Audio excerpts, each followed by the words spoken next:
এরপরে প্রশ্ন হলো, আমি অনেকবার তওবা করেছি, প্রত্যেকবারই ভঙ্গ হয়েছে, তাহলে কি আমি মুনাফিক হয়ে গেছি? না ভাই, তওবা হওয়ার পর তওবা ভেঙে যাওয়াটা অস্বাভাবিক নয়। আপনারা খুশি হবেন শুনে, আমাদের রব আল্লাহ রাব্বুল আলামিনের একটা গুণবাচক নাম হলো তাওয়াব। কি নাম ভাই? তাওয়াবের মানে জানেন? আল্লাহু আকবার। রিপিটেডলি, বারবার যিনি বান্দার তওবা কবুল করেন। এই জন্য ভাই, একবার গুনাহ হয়ে গেছে, আল্লাহর কাছে তওবা করেছেন, চেষ্টা করছেন যে আর যেন না হয়, কিন্তু আবার শয়তান কাত করে ফেলে দিয়েছে, আবারও তওবা করে ফেলবেন এবং দুর্বল হবেন না। এখানে ইবলিস আপনাকে বলবে, তুই এতবার একই কাজ করে তওবা করছিস আল্লাহর কাছে, আবার কোন মুখে তওবা করবি? থাক, বাদ দে। আপনার তওবা থেকে দূরে সরাবে। এটা হলো শয়তানের সবচেয়ে বড় অস্ত্র। কখনো নিরাশ হওয়া যাবে না। তওবা আগের বারের চেয়ে পরের বারটা আরো স্ট্রং করবেন, যে ঠিক আছে আগের বারটা তওবা আমি দুর্বল ছিল, এটাকে আরো স্ট্রং করবো, চেষ্টা করবো না ইনশাআল্লাহ।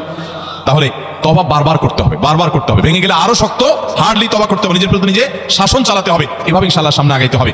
একটু চোখের পানি ফেলেন, সিজদায় পড়ে যান, 2 রাকাত সালাতুত তওবা নামাজ পড়ে আল্লাহর কাছে মাফ চান, এরপরের দিন আরো স্ট্রং করেন। এভাবে আপনি লড়াই চালাতে থাকবেন। আর এই কুস্তি তো হয় অমর ভর কি, কবি ও দবালে কবি তু দবালে। শয়তান গুনাহ কমাক আপনার দ্বারা করায় আসে জিতে যাবে, আর আপনি তওবা করে চোখের পানি ফেলে গুনাহ মাফ করিয়ে তারপরে আপনি শয়তানের উপরে জিতে যাবেন।